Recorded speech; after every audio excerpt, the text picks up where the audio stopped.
High, this is Asim. Welcome to Asim cinematic corner. আজকে আলোচনা হবে আধুনিক বাংলা হোটেলের দ্বিতীয় পর্ব, খাসির পায়ে নিয়ে। যারা প্রথম পর্বটি দেখতে পারেননি তারা আমার চ্যানেলে দেখে আসতে পারেন। এখন যদি খাসির পায়ে নিয়ে কথা বলি, মুশারফ করিম যিনি একজন চাকরিজীবী, ওডিতে চাকরি করেন, এক ছেলে এবং স্ত্রী নিয়ে তাদের সংসার। স্ত্রীর ভূমিকা যিনি অভিনয় করেছেন তিনি তার বাস্তব জীবনের স্ত্রী। যাই হোক, তো একদিন তারা 3 দিনের জন্য ট্যুরে যাবে প্ল্যান করেছে, সাথে মুশারফ করিমের স্ত্রীর ফ্যামিলির লোকেরাও যাবে। তার জন্য অফিস থেকে ছুটিও নিলেন। কিন্তু ট্যুরে যাবার দিন অফিস থেকে বসের ফোন আসলো, ওডিতে কি একটা ঝামেলা হয়েছে, তো এখন তো সে যেতে পারবে না। এদিকে তার স্ত্রী তাকে একা ফেলে যেতে চাইছে না। তার অন্যতম একটা কারণ, মুশারফ করিম রাতে একা থাকতে ভয় পায়। কিন্তু সে তার স্ত্রীকে বলল রাতে তার এক বন্ধুকে বাসায় নিয়ে আসবে। এই বলে ছেলে এবং স্ত্রীকে বিদায় করলো।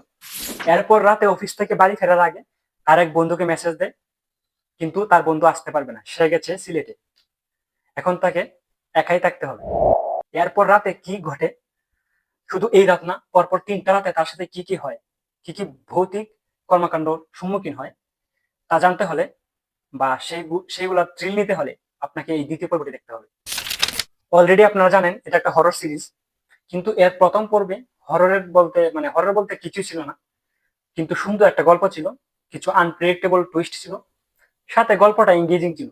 কিন্তু এই যে দ্বিতীয় পর্বের গল্পটা, এটা আমার কাছে এত এঙ্গেজিং লাগে না। কিন্তু আপনারা এটা দেখার সময় আপনি ভয়টাকে ফিল করতে পারবেন, মানে ক্যারেক্টারটা যে ভয় পাচ্ছে, তার যে এক্সপ্রেশন, সবগুলো আপনি ফিল করতে পারবেন যদি একা দেখেন রাতে। আমি বলবো আপনাকে যে এটা রাতে একা দেখবেন, একা দেখলে পুরো ফিলটা করতে পারবেন। আর যারা বিদেশি হরর দেখে অভ্যস্ত তাদের কাছে এটা কিছুই না, মানে জাপানিজ হলিউড এসব দেখে যাদের অভ্যস্ত, এটা কিছুই না, ভয়ের কিছুই না এটা ওদের কাছে। তো আমার কাছে কেমন লাগলো দেখুন, এর যে আগের পর্বটা বল মাছের ঝোল, ওইটা আমার কাছে খুব ভালো লাগছে, কিন্তু এই গল্পটা একটু অ্যাভারেজ লাগছে। আপনারা দেখতে পারেন চাইলে।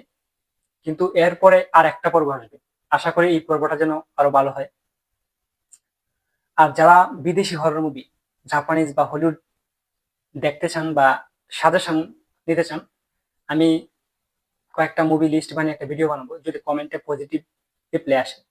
তো আজকের জন্য বিদায়।